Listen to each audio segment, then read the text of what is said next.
옛날 어느 왕국에 현명하지만 나이 들어가는 왕이 살고 있었습니다. 그에게는 세 아들이 있었습니다. 힘세고 위풍당당한 두 형은 오직 금화소리와 전쟁의 공훈만을 귀하게 여겼습니다. 그들의 마음은 교만하고 자신감에 차 있었습니다. 하지만 막내 왕자는 전혀 달랐습니다. 그는 명예를 추구하지 않고 새들의 노래와 강 위에 낀 아침 안개의 아름다움에서 기쁨을 찾았습니다. 그의 마음은 착하고 겸손했으며 권력과 부보다 세상의 아름다움을 훨씬 더 소중히 여겼습니다. 형들은 그를 너무 무르고 통치에 어울리지 않는다고 여기며 자주 비웃었습니다. 그러던 어느 날 왕은 자신의 날이 얼마 남지 않았음을 느끼고 아들들을 왕좌의 방으로 불렀습니다. 내 아들들아, 그가 말했습니다. 나는 늙었고 곧 너희 중 한 명에게 왕관을 물려주어야 한다. 하지만 나는 가장 힘세거나 가장 부유한 자가 아닌 진정한 기적을 알아볼 줄 아는 마음을 가진 자가 나의 후계자가 되기를 바란다. 그는 아들들을 둘러보고 자신의 결정을 발표했습니다. 정확히 1년간 길을 떠나거라. 너희 중 세상에서 가장 작고 가장 아름다운 강아지를 내게 데려오는 자가 나의 후계자가 될 것이다. 과제는 모두에게 이상하게 보였지만 그것은 왕의 뜻이었습니다. 형들은 경멸을 감추지 못했습니다. 강아지라니? 첫째가 코웃음을 쳤습니다. 아버지가 노망이 드셨나 보군. 우리에게는 더 잘된 일이지. 둘째가 그에게 속삭였습니다. 우리는 외국 상인들에게서 가장 비싼 볼로네즈를 사고 저 몽상가는 빈손으로 돌아올 테니. 그들은 아버지와 동생에게 조롱하듯 절을 하고 빵빵한 지갑과 수많은 하인을 거느리고 훌륭한 말을 타고 길을 떠났습니다. 막내 왕자는 충직하지만 수수한 말을 타고 홀로 길을 나섰습니다. 몇 달이 지났습니다. 왕자는 수많은 도시와 마을을 돌아다녔지만 기적처럼 보이는 강아지를 찾지 못했습니다. 어느 날 저녁 그가 낯선 숲을 지나갈 때 하늘이 먹구름으로 뒤덮이고 무서운 뇌우가 몰아쳤습니다. 바람은 나무를 부러뜨리고 번개는 눈을 멀게 했으며 폭우는 오솔길을 진흙탕으로 만들었습니다. 그의 말은 겁을 먹고 길을 잃었습니다. 곧 왕자는 사람의 발길이 닿지 않은 듯한 깊고 어두운 숲속에서 길을 잃었다는 것을 깨달았습니다. 흠뻑 젖어 완전히 절망했을 때 그는 빗줄기 너머로 멀고 신비로운 빛을 보았습니다. 마지막 힘을 쥐어짜 왕자는 불빛을 향해 갔습니다. 곧 그는 공터로 나와 그 빛이 부드러운 진주빛으로 어둠 속에서 빛나는 매끄러운 흰 돌로 포장된 길에서 나오는 것을 보았습니다. 그는 이전에 이런 기적을 본 적이 없었습니다. 마법을 믿고 그는 이 길을 따라 말을 몰았습니다. 그 길은 그를 폭투못 치는 하늘로 솟은 높은 탑이 있는 흰 대리석으로 지어진 웅장한 성의 문으로 이끌었습니다. 성은 너무나 아름다워서 꿈이나 환상처럼 보였습니다. 그가 가까이 다가가자 조각된 나무로 만든 무거운 문이 소리 없이 열렸습니다. 문턱에서 그를 맞이한 것은 벨벳 제복을 입고 허리에 작은 칼을 찬 2마리의 큰 고양이였습니다. 그들은 점잖게 절을 하고 발짓으로 들어오라고 초대했습니다. 놀란 왕자는 말에서 내려 안뜰로 들어갔습니다. 그곳에서 그는 다른 고양이들을 보았습니다. 어떤 고양이들은 정원의 덤불을 다듬고 있었고, 다른 고양이들은 대리석 분수를 청소하고 있었으며, 또 다른 고양이들은 과일 바구니를 성 안으로 나르고 있었습니다.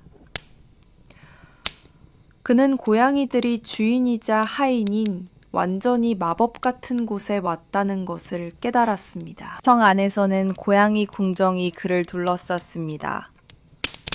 가발을 쓴 고양이 시종들이 그의 젖은 망토를 받았고, 고양이 시종장들은 그가 옷을 갈아입을 수 있도록 호화로운 방으로 안내했으며, 큰 홀에서는 고양이 음악가들이 작은 바이올린과 플루트로 부드럽고 잠이 오는 멜로디를 연주하고 있었습니다. 그는 유일한 손님이었음에도 불구하고 훌륭한 저녁 식사가 차려진 거대한 홀로 안내되었습니다. 이곳의 모든 것은 조용하고 신비로운 마법으로 가득 차 있었고, 왕자는 뇌우와 피로를 잊고 호기심의 주위를 둘러보았습니다. 마침내 홀 끝에서 그는 부드러운 비단 쿠션으로 덮인 작은 왕좌를 보았습니다. 그 위에는 이 놀라운 성의 통치자가 우아하게 몸을 웅크리고 앉아 있었습니다. 그녀는 간 내린 눈처럼 빛나는 털과 크고 영리한 에메랄드빛 눈을 가진 눈부시게 하얀 고양이였습니다. 그녀의 목에는 낯선 청년의 작은 초상화가 달린 얇은 금목걸이가 걸려 있었습니다. 그녀는 고개를 들어 왕자를 바라보며 현명하고 약간 슬픈 인간의 목소리로 말했습니다. 나의 성에 오신 것을 환영합니다, 왕자님. 두려워 마세요. 여기서는 아무도 당신을 해치지 않을 겁니다. 고양이 하인들이 작은 금접시에 가장 정교한 요리를 내놓는 저녁 식사 자리에서 왕자는 하얀 고양이에게 자신과 형들, 그리고 아버지의 이상한 과제에 대해 이야기했습니다. 그는 길고 헛된 탐색과 왕이 요구한 바로 그 기적을 찾는 것을 어떻게 절망했는지에 대해 말했습니다. 하얀 고양이는 그의 말을 끊지 않고 주의 깊게 들었고, 그녀의 에메랄드빛 눈에는 동정심이 빛나고 있었습니다. 그가 말을 마치자 그녀는 말했습니다.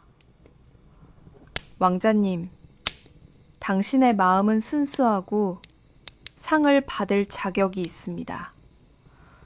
제가 도와드리겠습니다. 더 이상 과제에 대해 걱정하지 마세요. 하얀 고양이는 왕이 정한 1년이 지날 때까지 자신의 성에 머물 것을 왕자에게 제안했습니다. 왕자는 기쁘게 동의했습니다.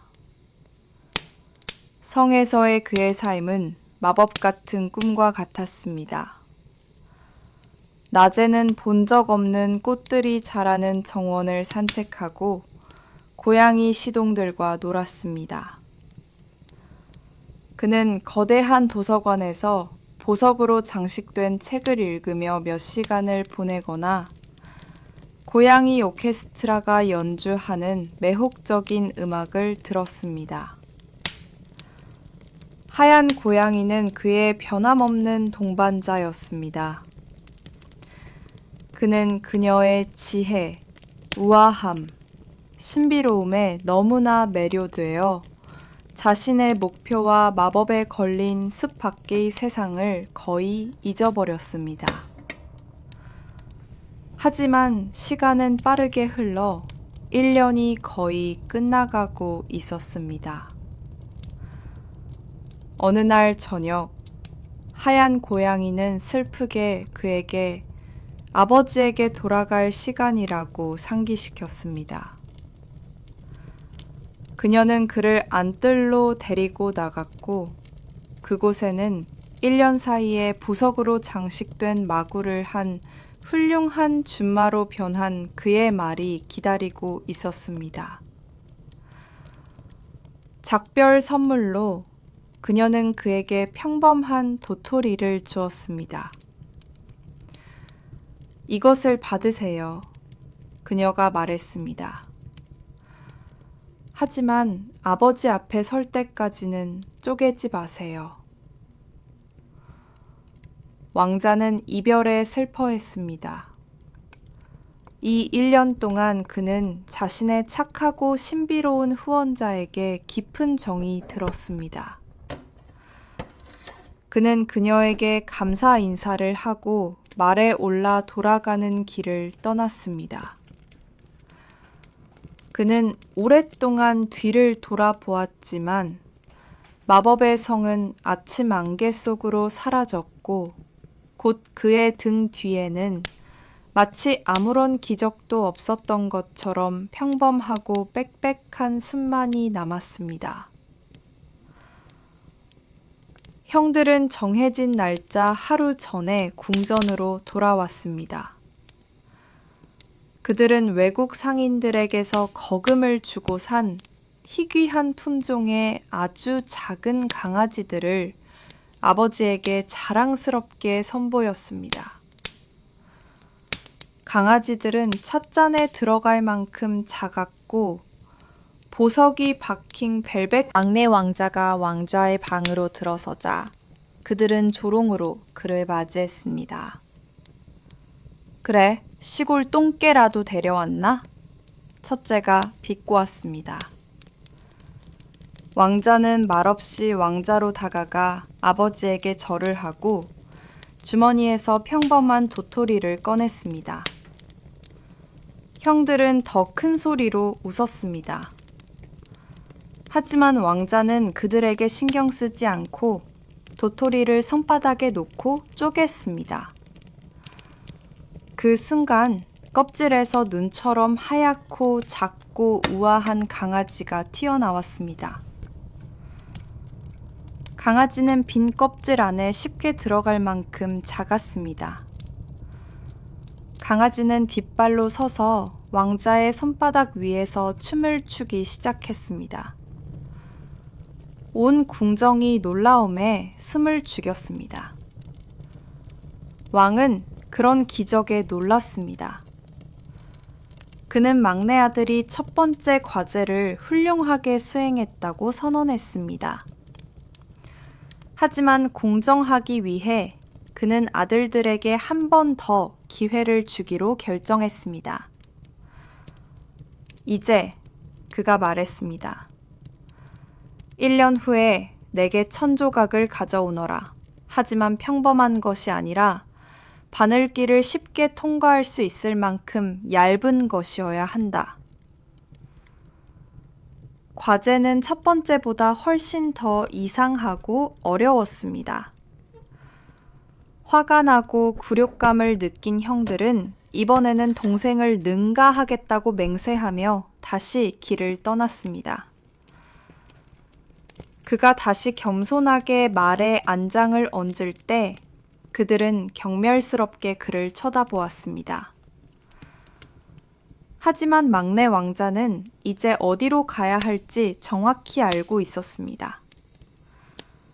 그의 마음은 기쁨과 새로운 만남에 대한 기대로 노래했습니다. 그는 자신의 착한 마법사, 하얀 고양이가 기다리고 있는 마법의 숲으로 이어지는 익숙한 길을 희망을 품고 달려갔습니다. 이번에는 헤맬 필요가 없었습니다. 그가 숲에 들어서자마자 나무들이 마치 스스로 길을 비켜주듯 빛나는 돌로 포장된 익숙한 길을 열어주었습니다. 문 앞에 고양이 경비병들은 오랜 좋은 친구를 맞이하듯 기쁜 가르랑 소리로 그를 맞이했습니다. 하얀 고양이는 왕자의 방에서 그를 맞이했습니다. 그녀의 에메랄드빛 눈에는 숨길 수 없는 기쁨이 빛나고 있었습니다. 왕자는 환희에 차서 자신의 성공과 기적 같은 강아지, 그리고 아버지의 새롭고 더욱 어려운 과제에 대해 그녀에게 이야기했습니다. 그녀는 그의 말을 듣고 다시 도움을 약속했습니다. 걱정하지 마세요, 왕자님. 그녀가 말했습니다. 1년 더 나의 손님으로 머무세요. 때가 되면 아버지가 요구하는 것을 갖게 될 겁니다. 이 1년은 첫 해보다 훨씬 더 좋고 빠르게 지나갔습니다. 왕자와 하얀 고양이는 떨어질 수 없는 사이가 되었습니다. 그들은 별과 고대 전설, 음악과 인간의 마음에 대해 이야기하며 세상 모든 것에 대해 오랜 시간 대화를 나누었습니다. 그들의 우정은 점점 더 단단하고 깊어졌습니다. 왕자는 그녀의 지혜, 친절함, 섬세한 유머 감각에 점점 더 감탄했습니다. 하지만 그녀의 출생의 비밀은 여전히 밝혀지지 않았고, 그는 그녀의 침묵을 존중하여 감히 불필요한 질문을 하지 못했습니다. 이 1년도 끝이 다가왔을 때 하얀 고양이는 슬프게 그를 배웅했습니다. 작별 선물로 그녀는 그에게 조각된 껍질의 호두를 주었습니다. 아버지 앞에서만 쪼개세요. 그녀가 말했습니다. 그리고 저를 기억해 주세요. 그들의 이별은 첫 번째보다 훨씬 더 큰 애정과 슬픔으로 가득 찼습니다. 왕자는 자신의 마음이 이 마법의 성에, 그의 신비로운 여왕 곁에 영원히 남았다는 것을 깨달았습니다. 형들은 이번에는 철저히 준비했습니다. 그들은 온 세상을 돌아다니며 세계 최고의 장인들이 짠 가장 얇은 천들을 가져왔습니다. 한 명은 무게가 없는 것처럼 보이는 중국 비단 한 조각을 가져왔습니다. 다른 한 명은 너무 얇아서 글을 읽을 수 있을 정도인 브리셀 바티스트 1000 조각을 가져왔습니다. 그들은 이번에는 승리가 확실히 자신들의 것이라고 절대적으로 확신하며 왕 앞에서 자신들의 보물을 의기양양하게 펼쳤습니다. 막내 왕자의 차례가 되자 그는 다시 주머니에서 소박한 선물인 호두를 꺼냈습니다. 형들은 경멸스럽게 비웃었습니다. 하지만 왕자는 침착하게 호두를 쪼갰습니다. 안에는 모두가 놀랍게도 수천 번 접힌 1000 조각이 들어있었습니다. 왕자가 그것을 펼치자 홀은 탄성을 질렀습니다. 형들은 굳었고 그들의 얼굴은 분노로 일그러졌습니다. 그들은 동생을 돕는 어떤 강력한 마법의 힘이 있으며 그 힘 앞에서는 자신들의 모든 돈과 노력이 무력하다는 것을 깨달았습니다. 그들의 질투는 검은 증오로 변했습니다. 그날 밤 그들은 궁전 정원에서 만나 운 좋은 동생에 대한 불길한 음모를 꾸미며 속삭이기 시작했습니다. 그들은 세 번째에는 무슨 수를 써서라도 그가 이기게 두지 않기로 결심했습니다. 왕은 막내 아들의 명백하고 부인할 수 없는 우월함을 보고 매우 만족했습니다. 그는 모든 논쟁을 끝낼 마지막 결정적인 시험을 발표했습니다. 내 아들들아, 그가 말했습니다. 너희는 기적을 찾는 능력이 있음을 증명했다. 하지만 왕국에는 기적을 행하는 자뿐만 아니라 왕비도 필요하다. 그러므로 너희의 마지막 과제는 이것이다.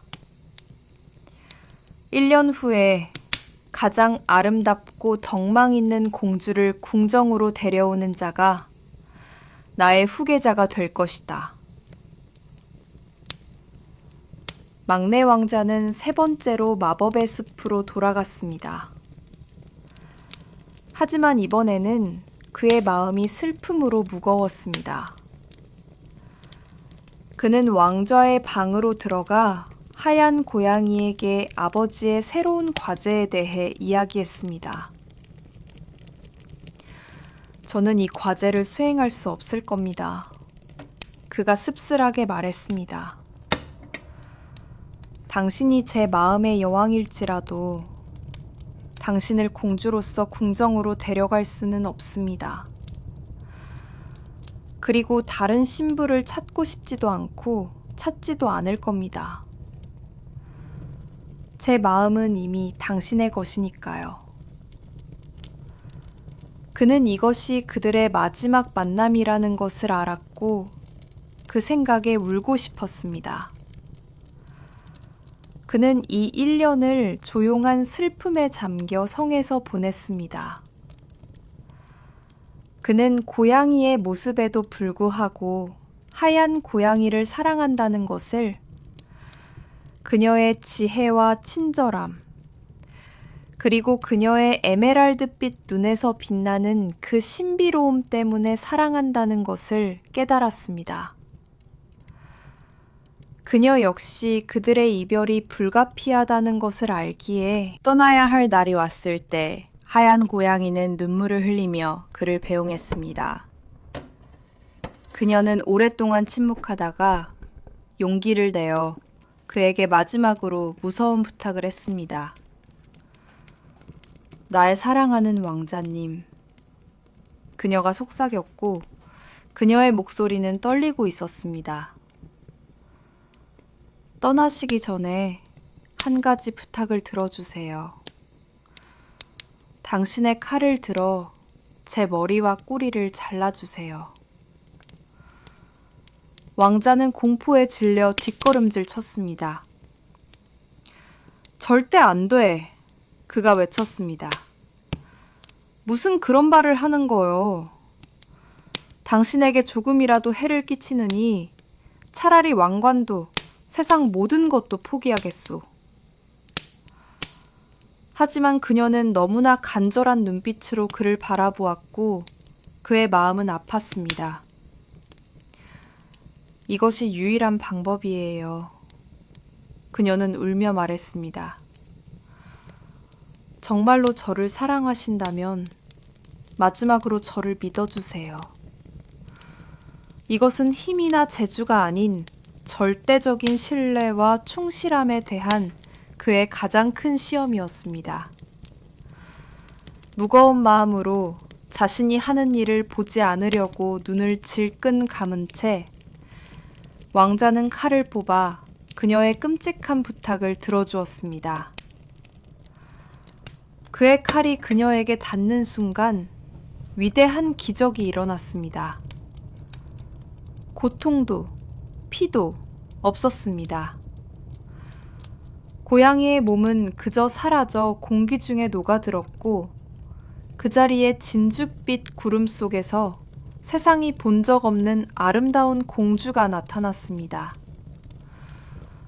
그녀의 머리카락은 대금색이었고 눈은 여전히 에메랄드빛이며 지혜로 가득 차 있었습니다. 그 순간 성 전체가 변모했습니다.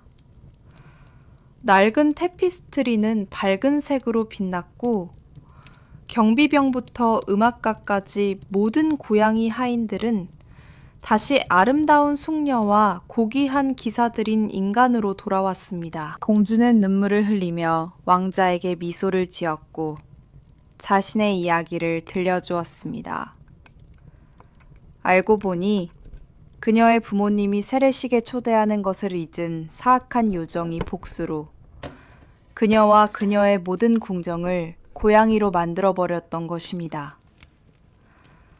이 끔찍한 저주를 풀 수 있는 것은 오직 젊고 아름다운 왕자뿐이었는데 그는 그녀가 고양이의 모습일 때 너무나 강하게 사랑하여 그녀의 마지막 가장 끔찍한 부탁을 들어줌으로써 자신의 충실함을 증명해야 했습니다. 많은 이들이 제 성에 왔었지만 그녀가 말했습니다. 오직 당신의 마음만이 진정으로 착하고 충실했습니다. 당신이 저를 구했어요. 나의 기사님. 해방된 모든 궁정은 구원자 왕자 앞에 무릎을 꿇었습니다. 모두가 그가 수백 년 된 저주를 깨트린 것에 대해 감사하고 찬양했습니다. 다시 인간의 성이 된 곳에서는 이 기적적인 사건을 기념하여 성대한 연회가 열렸습니다. 음악과 웃음소리가 아침까지 울려 퍼졌습니다. 왕자와 공주는 상석에 앉아 서로에게서 사랑에 빠진 눈을 뗄 수 없었습니다. 이제 왕자는 가볍고 기쁜 마음으로 집으로 향했습니다. 그의 옆 6마리의 백마가 끄는 웅장한 황금 마차에는 그의 사랑과 무한한 신뢰로 구원받은 아름다운 신부가 앉아 있었습니다. 그는 단지 아버지의 과제를 수행한 것이 아니라 자신의 행복을 찾았습니다. 형들이 화려한 행렬을 이끌고 먼저 돌아왔습니다. 그들은 먼 나라에서 온 공주들을 궁정으로 데려왔는데 그녀들은 얼굴은 매우 아름다웠지만 마음은 차갑고 말은 거만했습니다. 그들의 선택은 단지 그들 자신의 단점을 다시 한번 강조했을 뿐이었습니다. 그들은 영혼의 선함에는 신경 쓰지 않고 오직 외적인 아름다움과 부유함만을 귀하게 여겼습니다. 그때 막내 왕자의 황금 마차가 안뜰로 들어섰습니다. 그가 마차에서 내려 신부에게 손을 내밀었을 때 온 궁정은 탄성을 질렀습니다. 그녀의 아름다움은 비현실적이었지만 그녀에게서 나오는 선하고 지혜로운 빛은 더욱 아름다웠습니다. 그녀 옆에서 다른 공주들은 마치 태양 옆의 촛불처럼 희미하고 하찮아 보였습니다. 왕은 막내 아들의 아름다운 신부를 보고 그의 공적과 충실함, 사랑에 대한 놀라운 이야기를 듣고 기쁨의 눈물을 흘렸습니다. 그는 왕좌에서 일어나 막내 아들에게 다가가 그를 껴안고 조금의 망설임도 없이 자신의 유일한 후계자로 선포했습니다. 이제 모두에게 명백해진 악의와 질투심을 가진 형들에게는 왕국을 떠나 다시는 돌아오지 말라고 엄하게 명했습니다. 막내 왕자와 그가 구한 공주는 전 세계에서 온 손님들이 모인 가운데 성대하고 즐거운 결혼식을 올렸습니다. 그의 왕국과 그녀의 왕국, 두 왕국은 그들의 현명하고 선한 통치 아래 하나로 합쳐졌습니다. 그들은 오래오래 행복하게 살았고 그들의 놀라운 이야기는 대대로 전해지는 전설이 되었습니다. 진정한 사랑과 무한한 충실함은 그 어떤 가장 어두운 마법이라도 이길 수 있다는 전설 말입니다.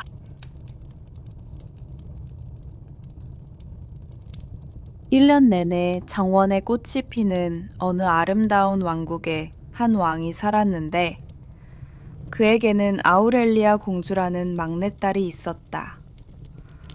그녀는 너무나 아름다워서 평생 많은 것을 보아온 태양조차도 그녀의 방 창문을 비출 때마다 그녀를 감탄하며 바라보았다. 가장 어리고 사랑받는 딸이었기에 그녀는 버릇없이 자랐고 어떤 소원이든 말 한마디에 이루어지는 것에 익숙했다. 그녀의 가장 소중한 보물은 돌아가신 어머니의 마지막 선물인 순금으로 만든 무거운 공이었다. 그녀는 이 공을 절대 곁에서 떼어놓지 않았으며 왕국의 모든 보물보다 더 소중히 여겼다. 그녀의 아버지인 현명하고 정의로운 왕은 딸을 한없이 사랑했지만 그녀의 경솔함을 보며 종종 그녀의 미래를 걱정했다. 어느 날 아우렐리아가 놀다가 귀한 도자기 화병을 깨트리고는 모든 잘못을 궁전의 작은 아기 고양이에게 떠넘기자 왕은 그녀를 불렀다. 그는 그녀를 꾸짖지 않고 그저 그녀의 눈을 바라보며 부드럽게 말했다. 내 딸아, 아름다움은 선물이지만 명예는 우리가 스스로 키워나가는 것이란다. 왕족에게 정직함과 약속을 지키는 것보다 더 중요한 것은 없다는 것을 기억하거라. 왕이나 공주가 한 약속은 그 어떤 법보다도 강하단다. 어느 화창한 여름날 궁정 안은 유난히 무더웠다. 자수와 음악 수업에 지친 아우렐리아는 왕실 정원의 가장 멀고 조용한 곳으로 산책을 가기로 결심했다.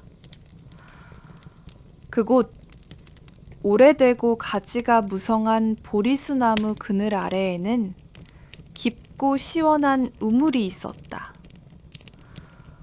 우물물은 너무나 맑고 차가워서 마치 그 바닥에 하늘의 조각들이 숨겨져 있는 것 같았다. 공주는 이 외진 곳을 좋아했다.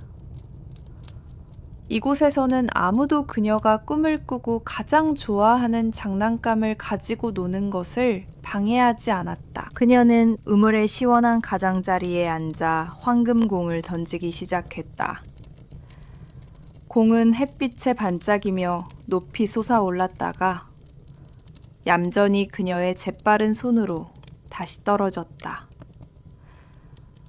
이 단순한 놀이는 그녀의 마음을 진정시켰다. 그런데 그녀 옆의 꽃에 파란 날개를 가진 크고 벨벳 같은 나비 한 마리가 내려앉았다. 나비의 넋을 잃은 공주는 순간 한눈을 팔다가 서툴게 공을 던졌다. 공은 돌 가장자리에 부딪혀 옆으로 튕겨 나가더니 둔탁하고 무거운 물소리와 함께 어둡고 차가운 물속으로 사라졌다. 아우렐리아는 비명을 질렀다. 그녀는 우물 안을 들여다보았지만 겁에 질린 자신의 모습만 보일 뿐이었다. 그녀의 보물이 가라앉아 버렸다. 공포와 어린아이 같은 절망감이 그녀를 덮쳤고 그녀는 슬프고 비통한 눈물을 쏟아냈다. 그녀는 어두운 물 위로 몸을 숙인 채 어깨를 들썩이며 너무나 서럽게 울었다. 갑자기 우물 가장 깊은 곳에서 이상한 개굴거리는 목소리가 들려왔다. 아름다운 공주님, 무엇 때문에 그렇게 슬피 우시나요? 당신의 눈물이 제 우물을 넘치게 하겠어요. 아우렐리아는 깜짝 놀라 고개를 들고 주위를 둘러보았다. 주위에는 아무도 없었다. 그때 그녀는 그를 보았다. 방금 전 그녀의 공이 놓여있던 바로 그 우물 가장자리에 크고 못생긴 개구리 한 마리가 앉아 있었다. 그의 피부는 미끄럽고 사마귀가 돋아 있었으며 크고 툭 튀어나온 눈은 그녀를 똑바로 쳐다보고 있었다. 개구리는 다시 개굴거리며 무슨 일이냐고 물었다. 눈물을 닦으며 공주는 그에게 자신의 곤경을 이야기했다. 아, 그런 일이군요. 하고 개구리가 말했다. 제가 도와드릴 수 있어요. 당신의 황금공을 꺼내드릴 수 있습니다. 공주는 너무 기뻐서 세상의 모든 것을 약속할 준비가 되어 있었다. 오, 착한 개구리야. 만약 네가 내 장난감을 돌려준다면 네가 원하는 건 뭐든지 줄게. 내 가장 좋은 드레스, 내 진주, 심지어 황금 왕관까지도. 하지만 개구리는 그저 고개를 저었다. 당신의 진주나 드레스는 필요 없어요. 하고 그가 대답했다. 저는 그저 당신의 친구가 되고 싶을 뿐이에요. 저를 사랑하고 당신과 함께 식탁에 앉고 당신의 황금 접시로 식사하고 당신의 수정 잔으로 마시고 당신의 부드러운 비단 침대에서 잠들게 해준다고 약속해 주세요. 아우렐리아는 그의 말을 들으며 속으로 생각했다. 이 개구리가 무슨 말도 안 되는 소리를 하는 거지? 저 개구리가 어디고 내가 어딘데. 하지만 황금공을 되찾고 싶은 마음이 너무나 커서 그녀는 결과에 대해 잠시도 생각하지 않고 즉시 동의했다. 그래, 물론이지. 그녀는 조급함을 감추려 하지도 않고 외쳤다. 네가 원하는 건 뭐든지 약속할게. 제발, 어서 내 공을 돌려줘. 그녀는 결코 그 약속을 지키지 않을 것이라고 확신하면서 깨트릴 수 없는 왕가의 맹세를 했다. 그녀의 약속을 들은 개구리는 만족스럽게 개굴거리더니 어두운 물속으로 뛰어들어 잠시 후 무거운 황금공을 입에 물고 수면 위로 나타났다. 그는 가장자리로 헤엄쳐 와서 공주 발치의 풀밭 위에 공을 놓았다. 아우렐리아는 기쁨의 함성을 지르며 자신의 보물을 움켜쥐었다. 그녀는 너무나 행복해서 개구리와 자신의 맹세를 즉시 잊어버렸다.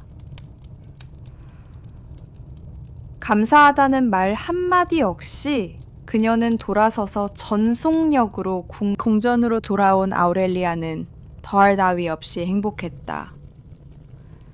그녀는 공이 광채에 감탄하며 계속해서 공을 던졌고 불쾌한 개구리와 그에게 한 약속을 머릿속에서 완전히 지워버렸다. 그녀는 이 사건을 유감스럽지만 다행히 잘 끝난 해프닝으로 여기기로 했다.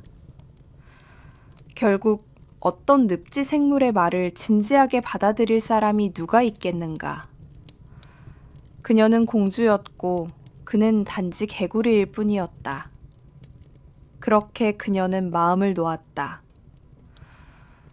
저녁에 왕실 가족 모두가 대연회장에서 저녁 식사를 위해 모였을 때 왕은 막내딸이 유난히 조용한 것을 알아차렸다.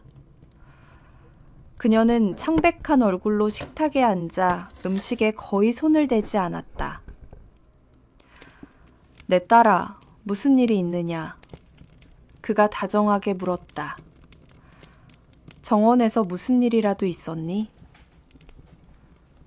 아우렐리아는 움찔했지만 이내 눈을 내리깔고 눈 하나 깜짝하지 않고 거짓말을 했다. 아니에요, 아바마마. 괜찮아요. 그저 낯더위에 조금 지쳤을 뿐이에요. 왕은 그녀의 대답을 받아들였지만 그의 눈빛에는 걱정의 그림자가 남았다. 저녁 식사는 궁전의 고요함과 질서 속에서 엄숙한 분위기로 계속되었다. 분칠한 가발을 쓴 하인들이 조용히 은쟁반을 날랐고 높은 촛대에서는 수백 개의 촛불이 타올랐으며 살짝 열린 창문에서는 담에 피는 꽃향기가 흘러들어왔다. 아무것도 불행을 예고하지 않았다. 이 장엄한 평온의 장면은 어린 공주에게 가혹하지만 정의로운 교훈을 주기 위해 가장 예상치 못한 방식으로 곧 깨질 운명이었다. 갑자기 이 쨍한 고요함 속에서 연회장의 거대한 참나무 문에서 이상한 소리가 들려왔다. 그것은 손님의 요란한 노크 소리도 안으로 들어오려는 개의 발톱 긁는 소리도 아니었다. 그것은 조용하고 축축하며 불쾌한 철펑거리는 소리로 철펑, 철펑, 철펑하고 여러 번 반복되었다. 늙은 시종이 왕의 신호에 따라 마지못해 문으로 가서 무거운 문짝을 살짝 열었다. 그 순간 열린 틈으로 우물에서 온 바로 그 큰 개구리가 매끄러운 대리석 바닥을 철펑거리며 연회장 안으로 뛰어들어왔다. 그는 문장과 조상들의 초상화로 가득한 연회장 한가운데에 멈춰서서 놀란 궁정 신하들에게는 아랑곳하지 않고 공주를 똑바로 쳐다보았다. 그러고 나서 그는 크고 요구하는 듯한 목소리로 개굴거렸고 그의 목소리는 높은 천장 아래 메아리쳤다. 공주님, 문을 열어주세요. 아니면 차가운 우물가에서 제게 약속했던 것을 벌써 잊으셨나요? 아우렐리아는 백지장처럼 창백해지며 마치 유령을 본 듯이 뒷걸음질 쳤다. 왕은 숫 많은 희끗희끗한 눈썹을 찌푸렸다. 아우렐리아, 그가 엄하게 물었다. 이게 다 무슨 의미냐? 하지만 공주가 무언가 대답하기도 전에 개구리는 정중하지만 단호하게 왕에게 모든 것을 이야기했다. 황금공에 대해, 공주의 곤경에 대해, 그리고 그들이 우물가에서 맺은 거래에 대해. 자신의 거짓말이 드러난 것을 본 공주는 모든 것을 부인하려 했다. 아바마마, 그의 말을 듣지 마세요. 그녀는 더듬거렸다. 저건 그냥 어리석고 거짓말하는 개구리일 뿐이에요. 저는 아무것도 약속하지 않았어요. 하지만 왕은 그녀의 눈을 똑바로 쳐다보았고 그의 엄하고 꿰뚫어보는 시선 아래 그녀는 견디지 못했다. 그녀의 뺨은 수치심으로 붉어졌고 그녀는 고개를 숙이고 모든 것을 자백했다. 그녀의 횡설수설하는 이야기를 듣고 나서 왕은 더욱 엄격해졌다. 곤경에 처했을 때 약속한 것은 반드시 이행해야 한다. 그가 딱 잘라 말했다. 왕가의 말은 바람에 던져버릴 수 있는 공허한 소리가 아니다. 그것은 우리 명예의 기반이다. 원하는 것을 얻기 위해 자신보다 낮은 자라고 여기는 이에게 약속을 하고 나서 그것을 어기는 것은 옳지 않다. 그것은 공주가 아니라 겁쟁이와 거짓말장이들이나 하는 짓이다. 이것이 그의 주된 기사도 수업, 즉 책임감에 대한 교훈이었다. 그는 딸을 감싸는 것이 아니라 어떤 대가를 치르더라도 자신의 말을 지키도록 가르쳤다. 이제 그가 결론 지었다. 약속한 것을 이행하거라. 네 손님을 식탁에 앉혀라. 혐오감을 느끼며 차오르는 눈물을 겨우 참으며 아우렐리아는 개구리에게 다가갔다. 마치 더러워질까 두려운 듯 그녀는 두 손가락으로 그의 차갑고 미끄러운 몸을 집어 자신의 황금 접시 옆 식탁에 올려놓았다. 남은 저녁 식사 시간 내내 그녀에게는 고문이었다.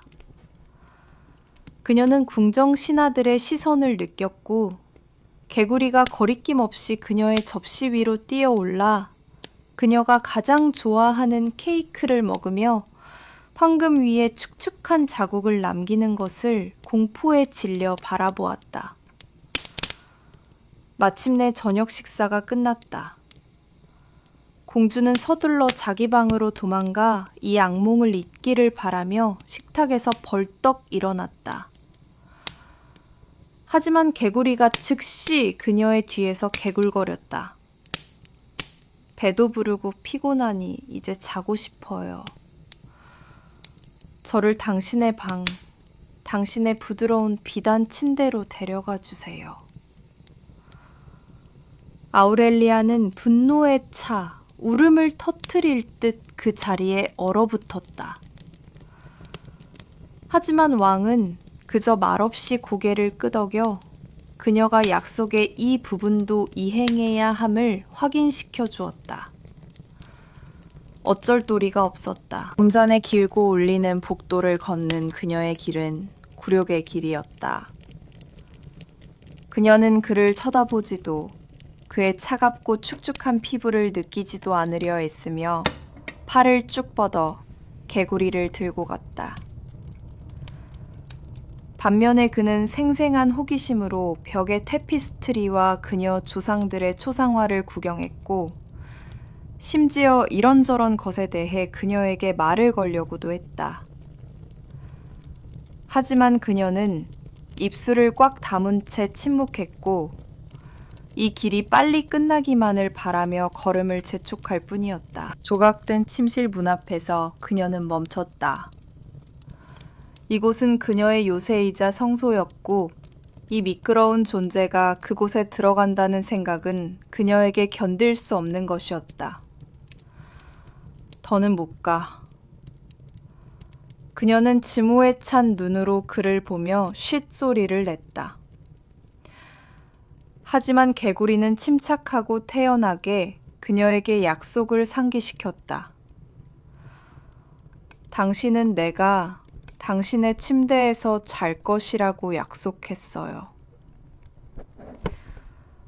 그녀는 논쟁하려 했고 울었고 그렇게 할 수 없다고 말했다.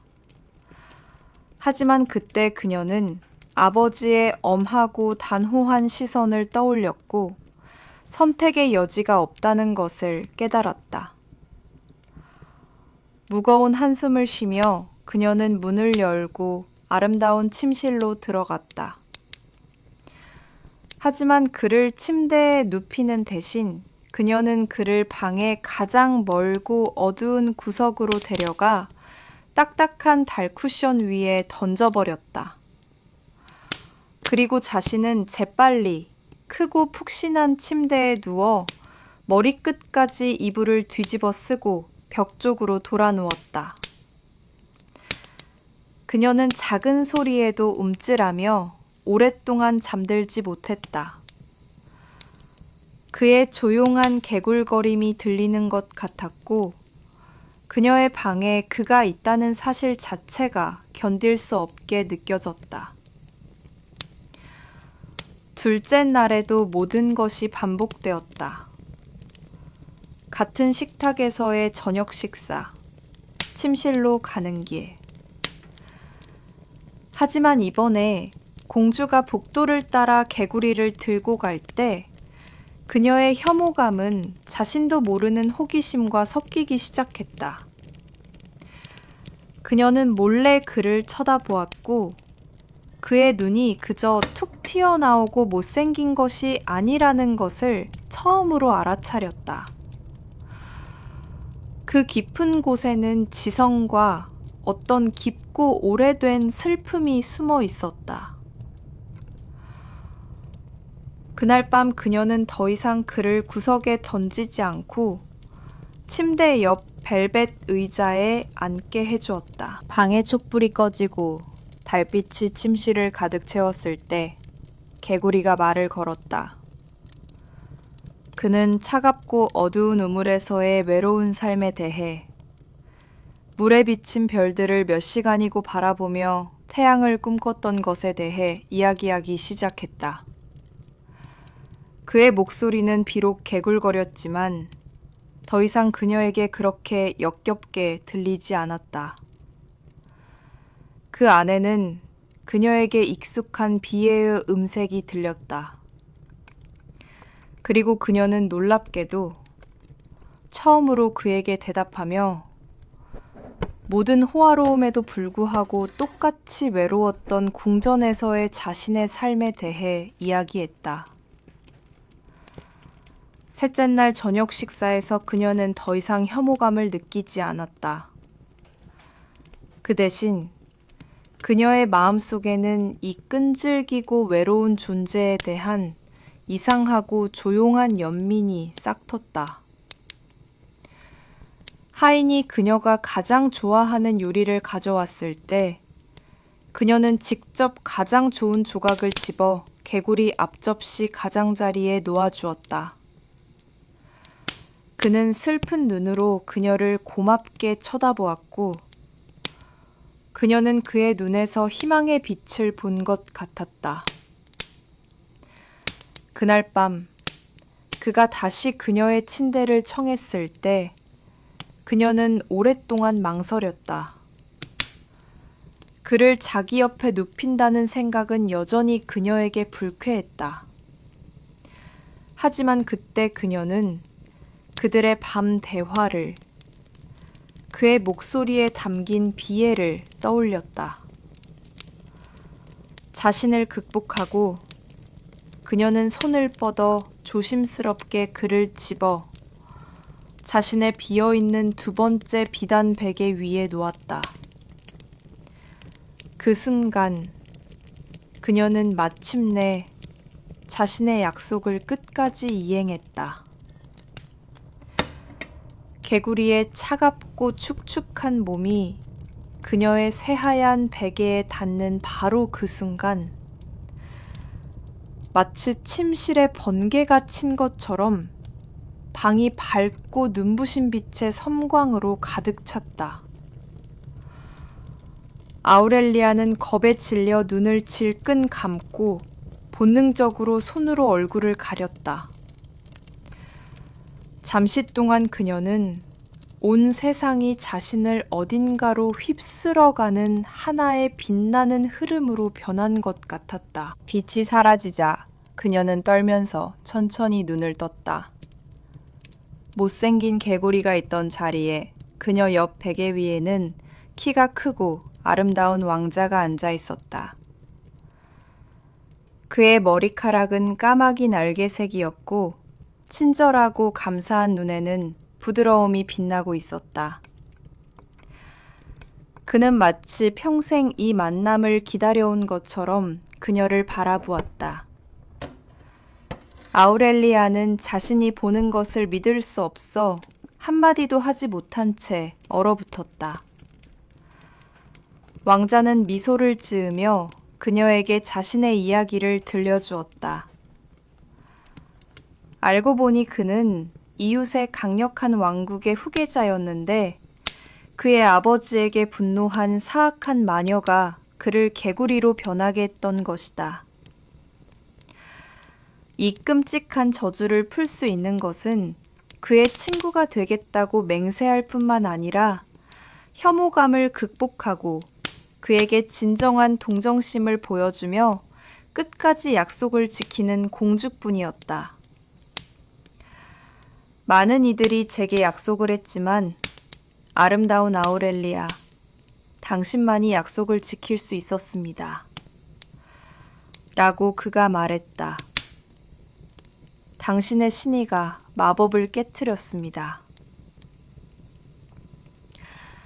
아우렐리아는 그를 바라보며 그의 눈에서 그녀가 어둠 속에서 밤마다 대화했던 바로 그 똑똑하고 슬픈 대화 상대를 보았다. 그녀는 그의 목소리에서 그녀의 마음을 그토록 움직였던 똑같은 비애의 음색을 알아차렸다. 그리고 그녀는 이행된 의무에서 태어난 자신도 모르는 연민과 동정심이 이 사흘 동안 훨씬 더 큰 것, 진실하고 깊은 감정으로 성장했음을 깨달았다. 아침에 그들은 함께 공주의 방에서 나왔다. 복도에서 그들을 마주친 하인들과 궁정 신하들은 눈을 믿을 수 없어 조각상처럼 그 자리에 얼어붙었다.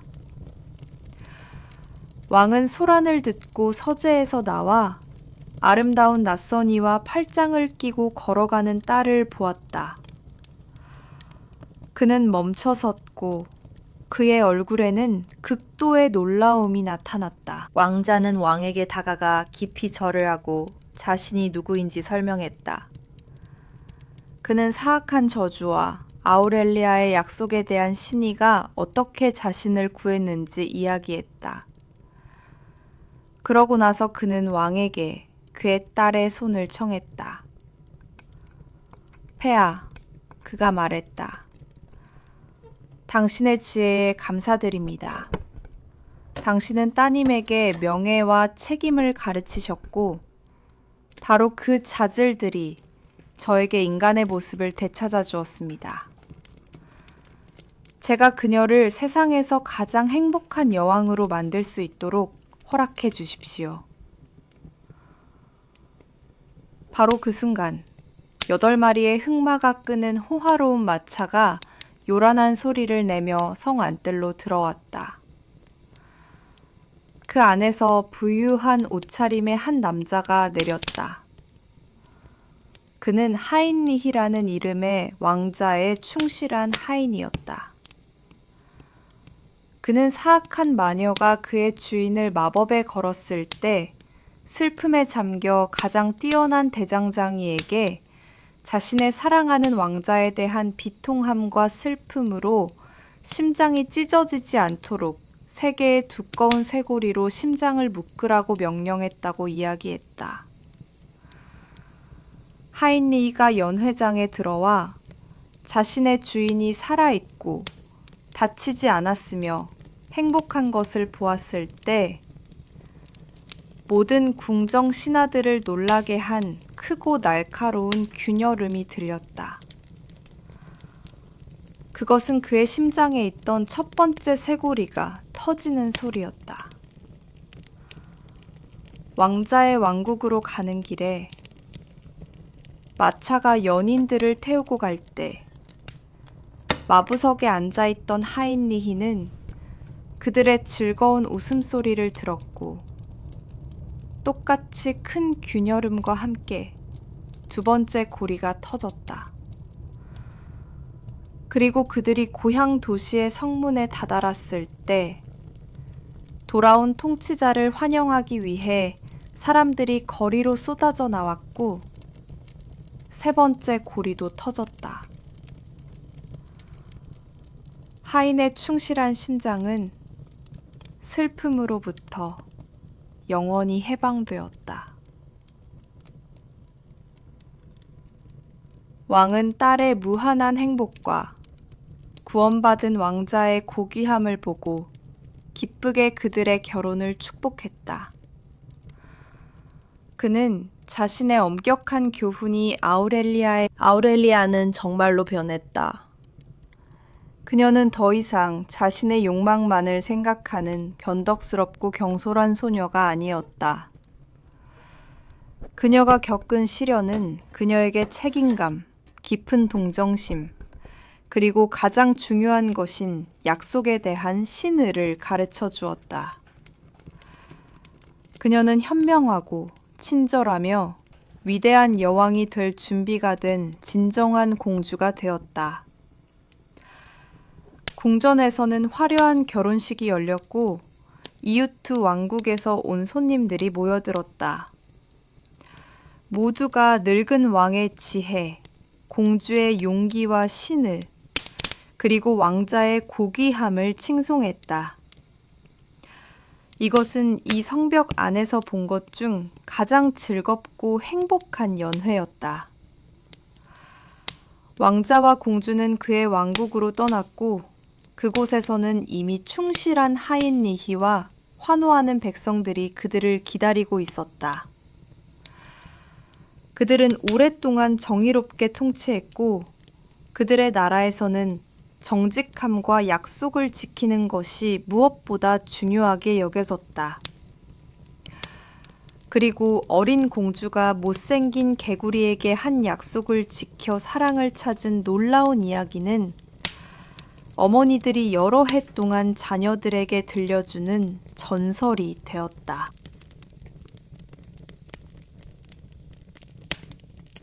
어느 상인 도시에 높은 저택에 부유한 상인이 그의 아내와 외동딸 바실리사와 함께 살고 있었다.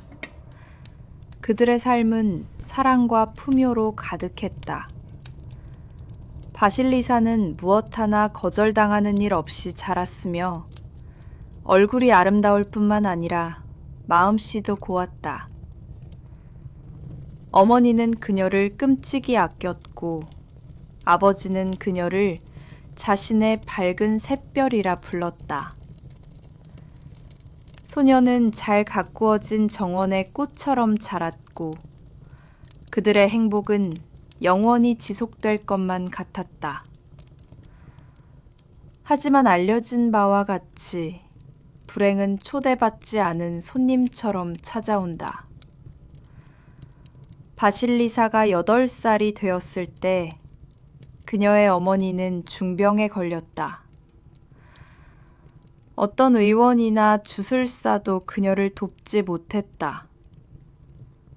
날이 갈수록 그녀는 밀랍 양초처럼 녹아내렸다. 마지막 시간이 다가옴을 느낀 그녀는 바실리사를 자기 곁으로 불렀다. 소녀가 침대로 다가가자 어머니는 그녀의 가느다란 손을 자신의 깡마른 손바닥으로 잡고 말했다. 사랑하는 내 딸아, 나는 이제 떠난단다. 너를 아버지의 보살핌에 맡기지만 나의 마지막 모성애가 담긴 축복도 받아주렴. 이 말과 함께 그녀는 소미불 밑에서 작고 정교하게 만들어진 인형 하나를 꺼냈다. 자, 받으렴. 그녀가 속삭였다.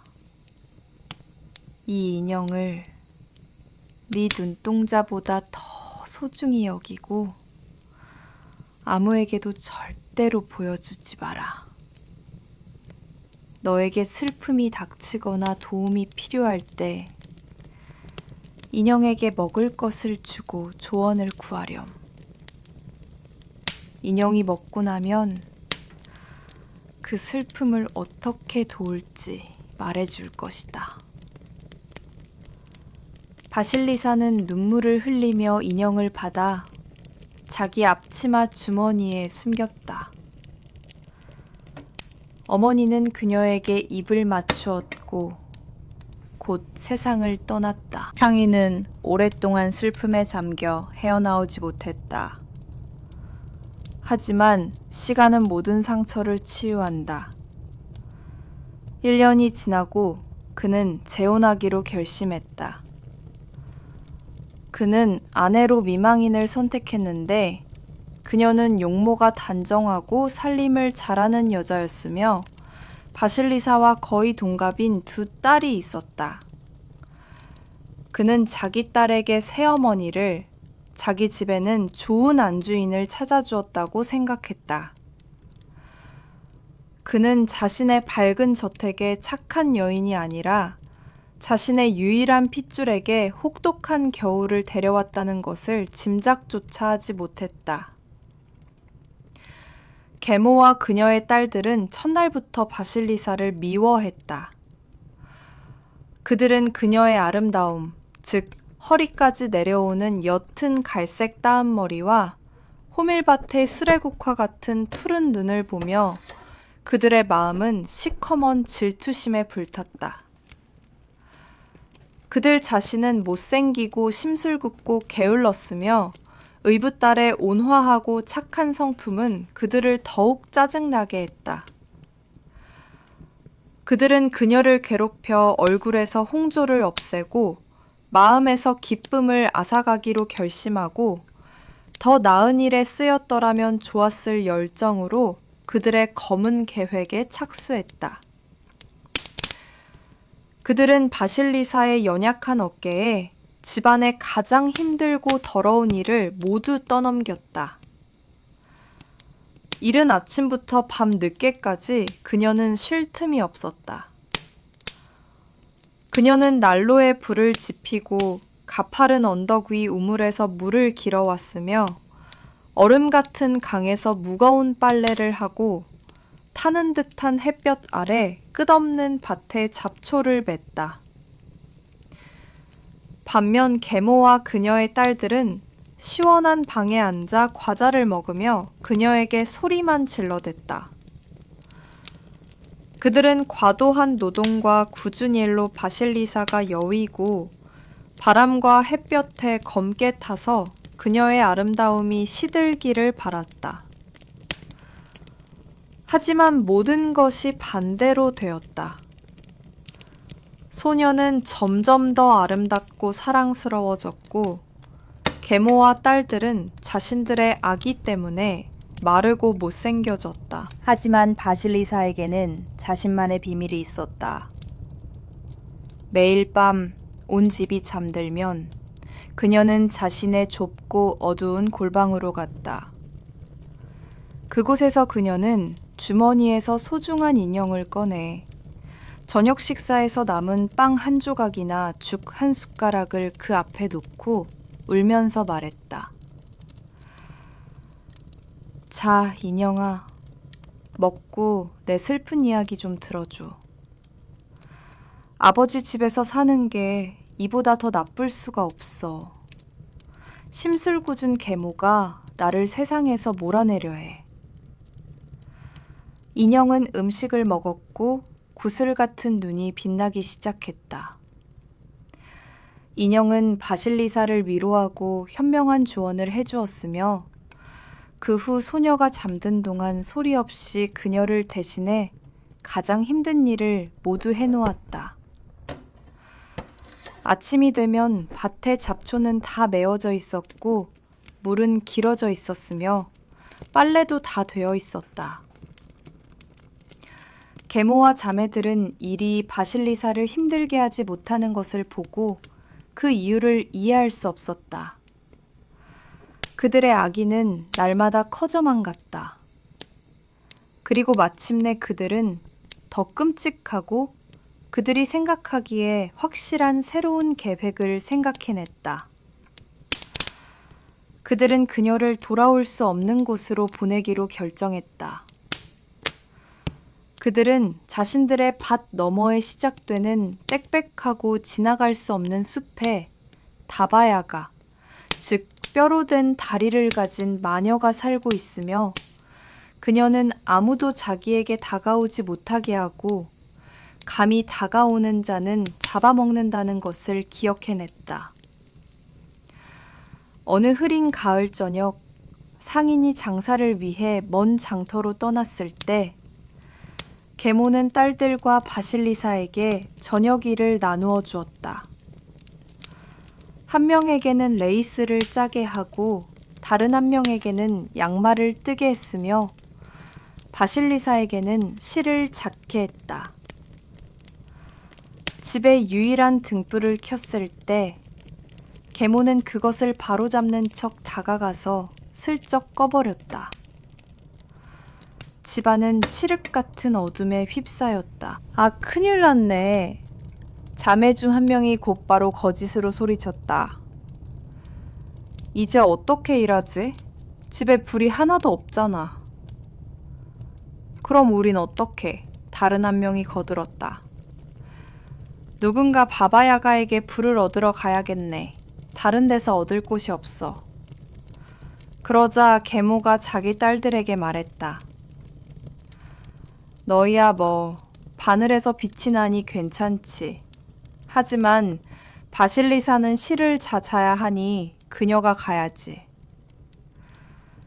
그리고 그들은 모두 함께 바실리사를 방에서 밀어내기 시작했다. 바실리사는 겁에 질려 자기 골방으로 달려갔다. 그녀는 인형을 꺼내 그 앞에 저녁을 차려주고 눈물을 쏟으며 자신의 불행에 대해 이야기했다. 인형은 먹었고 그 눈은 두 개의 석탄처럼 빛났다. 두려워 말거라, 바실리사야. 인형이 찍찍거렸다. 시키는 대로 용감하게 가거라. 다만 나를 항상 곁에 두고 아무에게도 보여주지 마라. 내가 함께 있으면 바바야가에게서 아무런 끔찍한 일도 일어나지 않을 것이다. 용기를 내어 바실리사는 자신의 충실한 인형을 주머니에 넣고 성우를 긋고 집을 나섰다. 그녀는 대문을 나서 빽빽하고 무서운 숲의 칠흑 같은 어둠 속으로 발을 들여놓았다. 소문에 의하면 그곳에서 돌아온 사람은 아무도 없었다. 바람은 앙상한 가지 사이에서 마치 그녀를 위해 장송곡을 부르듯 울부짖었다. 이것은 그녀의 첫 번째 진정한 기사다운 행동이었다. 자신의 의지가 아닌 그러나 마음의 믿음을 품고 치명적인 위험을 향해 내디딘 용감한 발걸음이었다. 그녀는 밤의 숲을 걸었고 두려움이 얼음바늘처럼 그녀의 심장을 찔렀다. 주위에서는 늑대들이 울부짖었고 어딘가 멀리서 수리부엉이가 울었으며 발밑에서는 마른 가지가 계속해서 부서지는 소리가 났고 그 소리 하나하나가 그녀에게는 추격자의 발소리처럼 들렸다. 어둠이 너무 짙어서 자기 손조차 보이지 않아 갑자기 그녀 앞에 어둠이 밝아졌다. 거대한 흰 말을 탄 기수가 그녀를 스쳐 지나갔다. 그 자신은 흰 옷을 입고 있었고 그가 탄 말도 흰색이었으며 말의 안장도 흰색이었다. 그가 그녀를 지나치자마자 새벽이 밝아왔다. 밤이 물러가고 숲은 더 이상 그렇게 불길해 보이지 않았다. 이슬이 나뭇잎에서 반짝였고 첫 새들이 노래하기 시작했다. 하지만 바실리사는 여전히 이 깊고 인적 없는 숲속에 혼자였다. 그녀는 하루 종일 한순간도 쉬지 않고 걸었다. 해가 이미 서쪽으로 기울기 시작했을 때 다른 기수가 그녀를 따라잡았다. 그는 붉은 말을 타고 있었고 자신도 온통 붉은 옷을 입고 있었다. 그가 스쳐 지나가자마자 하늘에는 진홍빛 해가 떠올랐고 긴 그림자가 땅에 드리워졌다. 낮이 저물기 시작했지만 그녀는 아직 목적지에 도착하지 못했다. 마침내 완전히 어두워지고 마지막 노을빛마저 사라졌을 때 세 번째 기수가 그녀를 스쳐 지나갔다. 그는 검은 말을 타고 있었고 자신도 온통 검은 옷을 입고 있었다. 그가 시야에서 사라지자마자 칠흑 같고 죽음 같은 담이 찾아왔다. 주위는 눈을 떠도 아무것도 보이지 않을 만큼 어두워졌다. 하지만 저 멀리 나무들 사이로 수십 개의 불빛이 깜박였다. 바실리사는 자신이 목적지에 다다랐음을 깨달았다. 그녀는 큰 공터로 나와 공포에 질려 얼어붙었다. 그녀 앞에는 울타리가 서 있었는데 통나무가 아니라 사람의 뼈로 만들어져 있었다. 각 뼈 위에는 사람의 해골이 꽂혀 있었고 모든 해골의 눈구멍에서는 으스스하고 비현실적인 불빛이 나와 어떤 등불보다도 공터를 환하게 비추고 있었다. 울타리에 대문 대신 사람의 다리가 있었고 빗장 대신 손이, 그리고 자물쇠 대신 갑자기 발밑의 땅이 흔들리고 나무들이 삐걱거리며 공중에 무서운 굉음이 들렸다. 새 절구통을 타고 바바야가가 날아오고 있었는데 절구공이로 재촉하며 빗자루로 자신의 흔적을 쓸고 있었다. 그녀는 대문으로 날아와 멈춰서서 길고 구부러진 코로 공기 냄새를 맡더니 무서운 목소리로 외쳤다. 푸푸푸. 러시아 사람 냄새가 나는구나. 누구냐? 바실리사는 온몸을 떨며 마녀에게 다가가 깊이 절하고 조용한 목소리로 말했다. 저예요, 할머니. 계모의 딸들이 불을 얻어오라고 저를 보냈어요. 좋다. 바바야가가 대답했고 그녀의 뼈만 남은 손가락이 움츠러들었다. 그것들을 알지. 우선 내 집에서 살면서 일 좀 해라. 일을 잘하면 불을 주겠다. 하지만 그렇지 않으면 너를 잡아먹겠다. 이 말과 함께 그녀는 외쳤다. 이봐, 나의 튼튼한 빗장들아, 열려라. 나의 넓은 대문아, 열려라. 대문이 열리고 그녀는 안으로 들어갔고 바실리사는 그녀를 따라 들어갔다. 바바야가는 난로 위에 드러눕고는 곧바로 그녀에게 첫 번째, 명백히 불가능한 과제를 주었다. 내 명령을 들어라. 내일 내가 없는 동안 너는 마당을 청소하고 오두막을 쓸고 점심을 준비하고 빨래를 하고 또 곡물 창고에 가서 밀 한 자루를 가져와 검은 씨앗을 골라내라. 모든 것이 다 되어 있어야 한다. 그렇지 않으면 잡아먹겠다. 아침에 바바야가가 날아가고 바실리사는 마당 한가운데 혼자 남았다.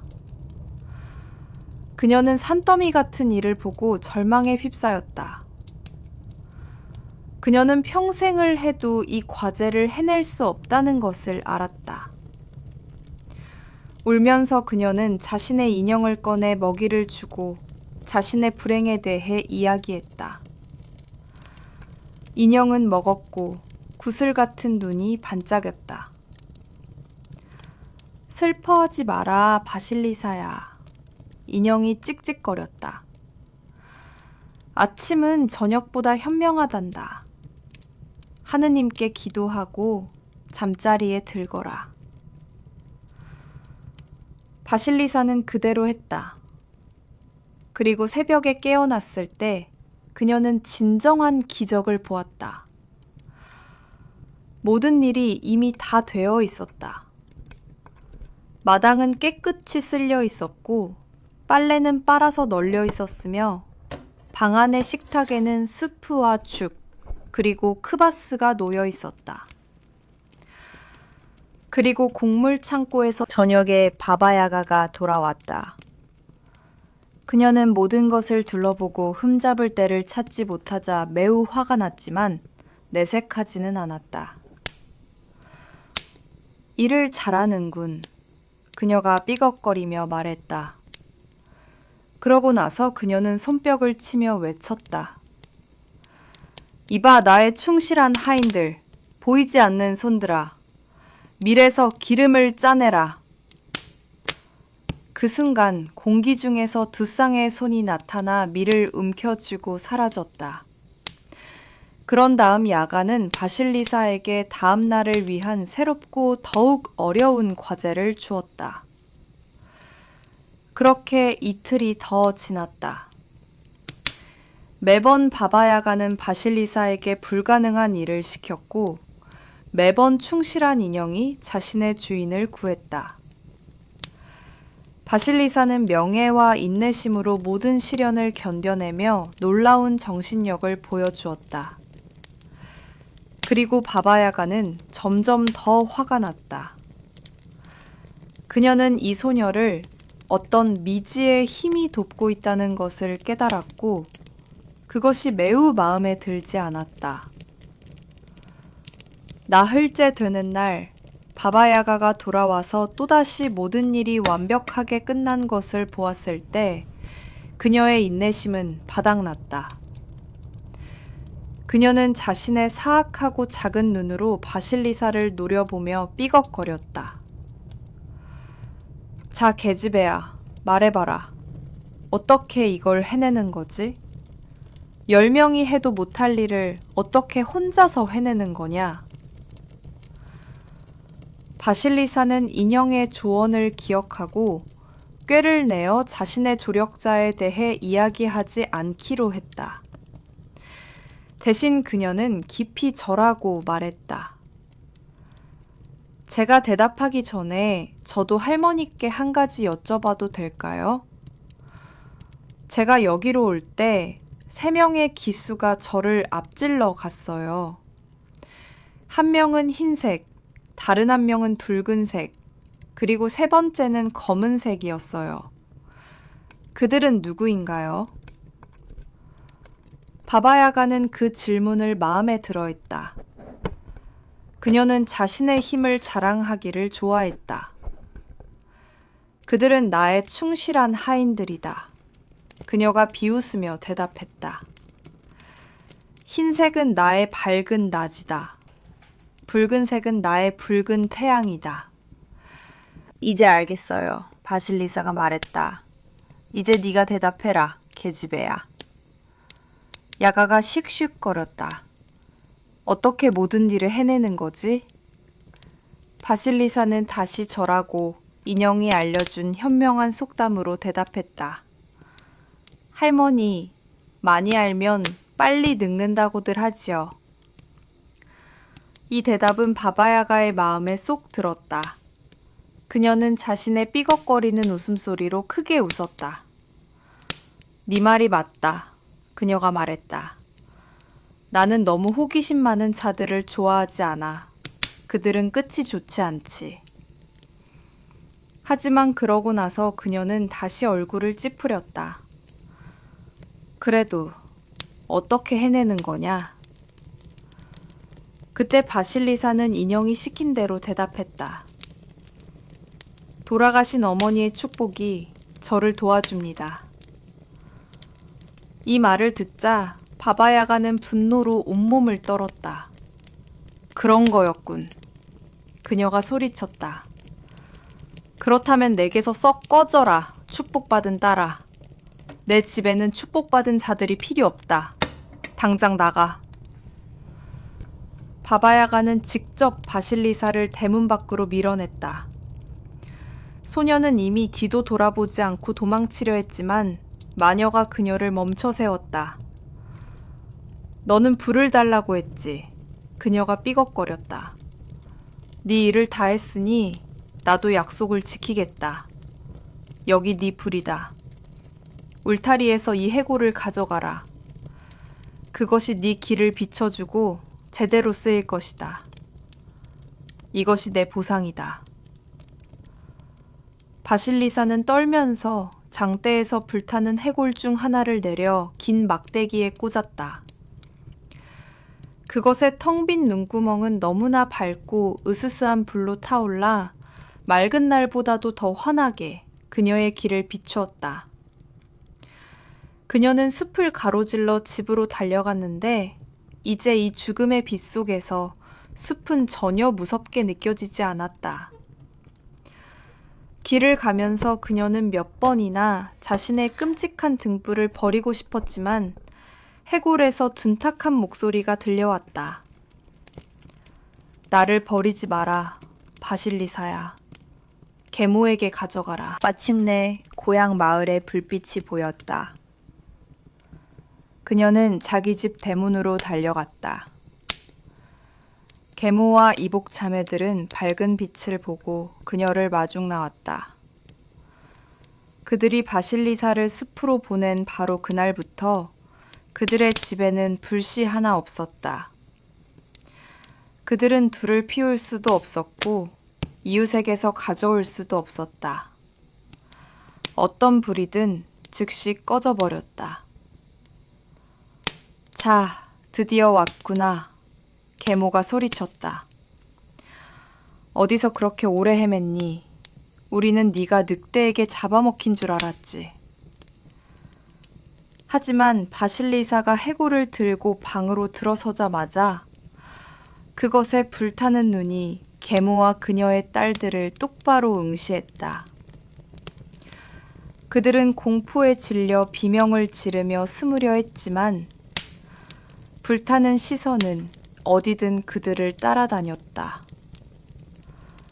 그것은 그들의 몸을 태우지 않고 그들의 검고 악한 영혼을 불태웠다. 그들은 방 안을 이리저리 헤맸고 해골은 계속해서 쳐다보았으며 마침내 그들에게서는 한 줌의 잿더미만 남았다. 아침에 바실리사는 정원으로 나가 다시는 누구에게도 해를 끼치지 않도록 무서운 해골을 땅속 깊이 묻었다. 그녀는 집에 혼자 남아 집을 정돈하고 아버지의 귀환을 기다리기 시작했다. 그녀의 삶은 조용하고 평온해졌지만 때때로 그녀는 매우 외로웠다. 할 일 없이 앉아있지 않기 위해 그녀는 자신의 충실한 인형에게 도움을 청했다. 인형아, 그녀가 말했다. 아무도 본 적 없는 그런 배를 짜고 싶어. 인형이 그녀를 도왔다. 겨울 동안 바실리사는 실처럼 바늘기에 낄 수 있을 만큼 얇은 배를 짰다.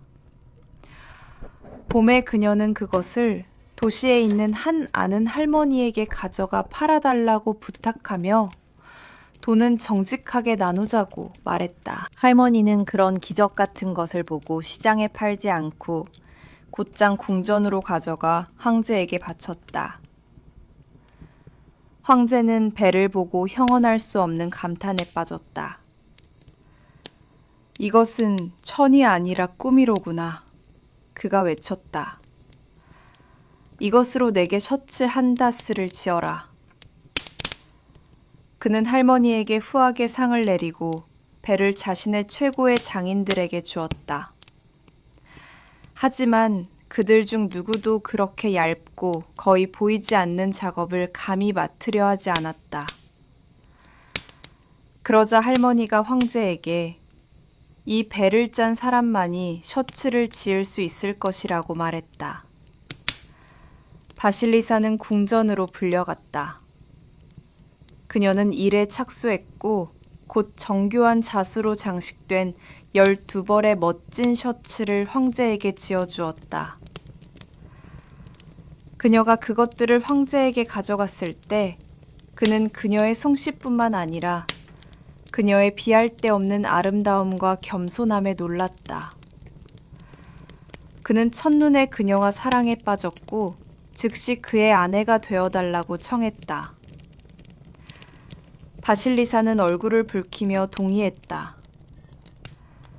곧 먼 나라에서 그녀의 아버지가 돌아왔다. 그는 딸의 행복에 말할 수 없이 기뻐했다. 그들은 성대한 결혼식을 올렸고 상인은 궁정에서 살게 되었다. 그리고 황후가 된 바실리사는 자신의 작은 마법 인형을 결코 잊지 않고 항상 곁에 두었다.